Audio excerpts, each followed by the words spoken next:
hope you all are well. I am very good here. So today's topic is based on preposition. What is preposition? सबसे पहले हम ये जान लेते हैं कि preposition is a part of parts of speech. What is parts of speech? Parts of speech पर जो सारी इंफॉर्मेशन है मैं आपको अपनी दूसरी वीडियो में बताऊंगी, पर हम थोड़ा सा टॉपिक जान लेते हैं. As we write or say, most of the sentences in our daily life are divided into different groups and these groups are known as parts of speech. तो उसी parts of speech का एक part है हमारा preposition. अब preposition होती क्या है? preposition का मतलब होता है कि sentences में जो noun और pronouns दिए होते हैं या subject दिए होते हैं, उनका other words से relation जो word बताते हैं उनको preposition कहते हैं. ठीक है? It shows relation between nouns and pronouns to other words in a sentences. तो डेली लाइफ में हम बहुत सारी सेंटेंस का यूज करते हैं in English in front of others. तो हमें कहाँ पर हमें क्या प्रेपोजिशन सही रूप में लगानी है इसकी जानकारी हमें नहीं होती है. तो डेली लाइफ में बातचीत में ये सब चीज़ें चल जाती हैं.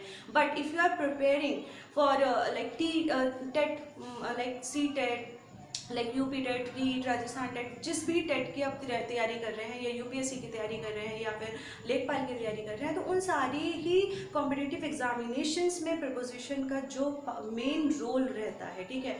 तो वहाँ पर आपको क्या प्रेपोजिशन किस जगह सही फिट करनी है उसकी जानकारी आपको होनी चाहिए. It's very beneficial for you. So get good knowledge from my videos and अच्छे से अच्छा सिलेक्शन पाइए सारी जानकारी को हासिल करके. तो चलिए आज बढ़ते हैं प्रेपोजिशन के सारे काइंड्स की तरफ और उसके यूज़ की तरफ. Let's guys, as types of preposition are of various type depending on the function they perform in a sentences.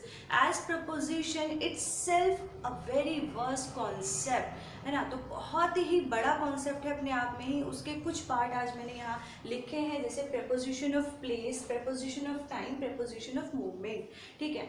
So guys, as you can see on the board properly, as preposition of place. ठीक है? आज जो हम बात करने वाले हैं वो बहुत सारी preposition की बात करेंगे जो कि बहुत सारी होती हैं, बट वीडियो में आज हम सिर्फ अभी 5 preposition की बात करेंगे जो preposition of place में आती हैं.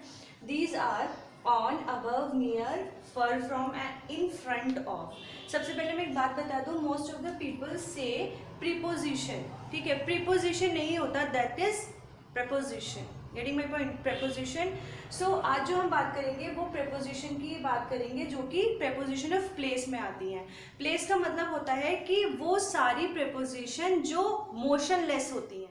सबसे पहले ऑन है, जैसे मैंने आपको बताया, ऑन का जो जहाँ भी हम इस्तेमाल करेंगे वो करेंगे छूती हुई चीज़, है ना. जब कोई चीज़ किसी चीज़ से टच हो रही है, ठीक है, कोई भी चीज़ किसी चीज़ से टच हो रही है तो हम किसका यूज़ करेंगे? ऑन का. टच हो रही है और ऊपर भी है, जैसे कि मैंने पेन का एग्जांपल दिया, this pen is on my hand. ये जो पेन है ये मेरे हाथ पर है, यानी कि मेरे हाथ के ऊपर है और मेरे हाथ को टच भी कर रहा है. तो हम इसके लिए यूज़ करते हैं ऑन. ठीक है? जैसे a pen is on the table. Getting my point? और ये स्थिर है. ठीक है? ये जमा हुआ है, मोशनलेस है. तो हमने कहाँ किसका यूज़ किया? ऑन का यूज़ किया कि जो पेन है वो टेबल पर रखा है, टेबल के ऊपर भी रखा है और टेबल को टच भी कर रहा है. After that above. अबव का मतलब भी ऊपर होता है, लेकिन ऐसी चीज़ जो कि किसी चीज़ को छुए ना, टच ना करे और उसके ऊपर हो. जैसे कि हम एक मैं एग्जांपल आपको दे सकती हूँ कि a beautiful painting is above the अलमीरा. ठीक है? ये जो एक ब्यूटीफुल, एक बहुत सुंदर सी पेंटिंग है वो अलमीरा के ऊपर है, यानी कि अलमीरा के ऊपर कहीं ना कहीं टंग रही होगी, तो वो अलमीरा को टच नहीं कर रही है ना, लेकिन अलमीरा से ऊपर है. तो हम यहाँ पे किसका यूज़ करेंगे? अबव का. लेकिन अगर मैं यहाँ ये कह दूँ कि जो ब्यूटीफुल पेंटिंग है वो दीवार पर है, तो दीवार से टच है वो पेंटिंग, तो यहाँ पर हम यूज़ करेंगे ऑन का. Getting my point? अगर मैं कहती हूँ कि the beautiful painting is above the अलमीरा, तो अलमीरा से ऊपर है. और मैं ये कहती हूँ the beautiful painting is on the wall, wall पर है, तो यहाँ मेरा मतलब होगा कि जो पेंटिंग है और वो वॉल है वो आपस में टच है, क्या छू रही है उसको पेंटिंग. समझ में आया? ऑन और अबव का यूज़ कैसे करते हैं. After that near. नियर का यूज होता है पास में. कोई भी चीज हमारे पास होती है तो अब हम किसका यूज करते हैं? नियर का यूज करते हैं. जैसे the hospital is near the bank. ठीक है, जो हॉस्पिटल है वो बैंक के पास में है। Getting my point? तो यहाँ हम किसका यूज करते हैं? नियर का। आफ्टर दैट फर फ्रॉम का मतलब होता है दूर या दूरी। हमेशा जब भी हम फर का यूज करेंगे हम फ्रॉम जरूर लगाएंगे, क्योंकि फ्रॉम में यहाँ से आ जाता है कि किसी चीज से दूर है, मुझसे दूर है, ठीक है।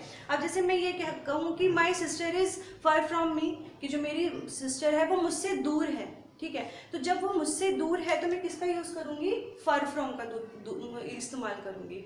नेक्स्ट थिंग, अगर मैं ये कहूँ the school is very far from my home, जो स्कूल है वो मेरे घर से बहुत दूर है, तो मेरे घर से दूर है तो मैं किसका यूज़ कर रही हूँ? फर फ्रॉम का यूज़ कर रही हूँ। After that in front of का मतलब होता है सामने, मेरे सामने कोई भी चीज़ मेरे सामने है तो मैं किसका यूज़ करूँगी? इन फ्रंट ऑफ का।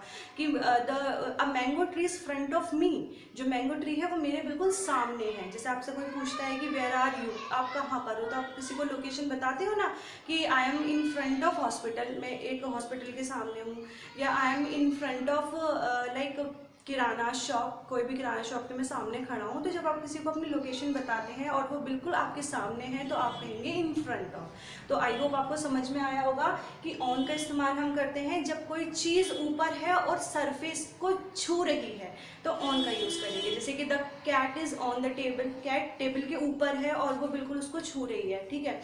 Children are on the roof, जो चिल्ड्रन है, रूफ कह सकते हैं, टेरेस कह सकते हैं, children are on the terrace, के जो चिल्ड्रन है वो छत पर है, तो छत के ऊपर है यानी कि छू रहे हैं, ठीक है।